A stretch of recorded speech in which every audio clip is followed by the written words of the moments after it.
All right, let's start with the big story that we are tracking at this hour, where after a two-day stopover in Indonesia, Prime Minister Narendra Modi has now landed in Malaysian capital Kuala Lumpur as a part of his three-nation visit.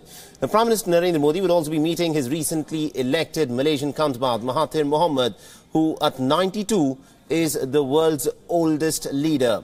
Now, during their meeting, both the leaders are expected to deliberate on ways to deepen bilateral relationship on a range of areas, including trade and investment.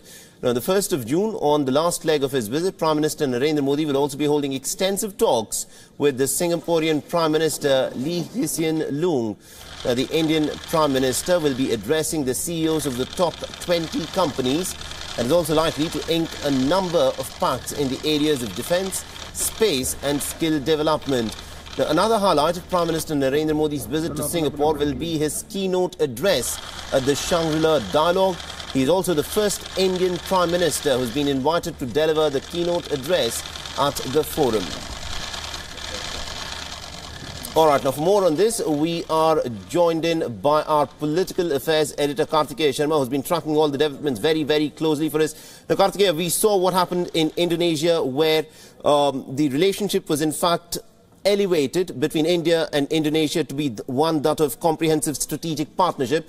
Now, what can we expect when he stops over in Malaysia? Because this is a very key strategic stopover which Prime Minister Narendra Modi has decided to do.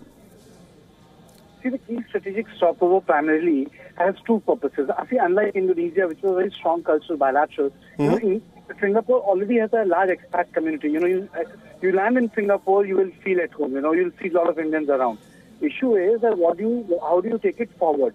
So there are two things that are going to happen. Bilaterals are going to happen. One. Secondly, Singapore also holds a Shangri-La Dialogue where he's going to address the world community. I think that's the basic purpose. You see, we have to see this bilateral in context of the Shangri-La Dialogue. Right.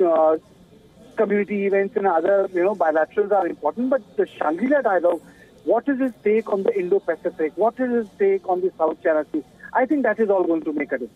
Karthikeya, it's very interesting that you brought up this point of, how this will have an impact on the Indo-Pacific and also the South China Sea. Because these nations that we're talking about, Singapore, Malaysia and Indonesia, also have a stake in the South China Sea. So is this essentially a sort of a signal that Prime Minister Narendra Modi would like to send out that India is committed to its Act East policy and also is willing to forge greater ties with the nation of that region?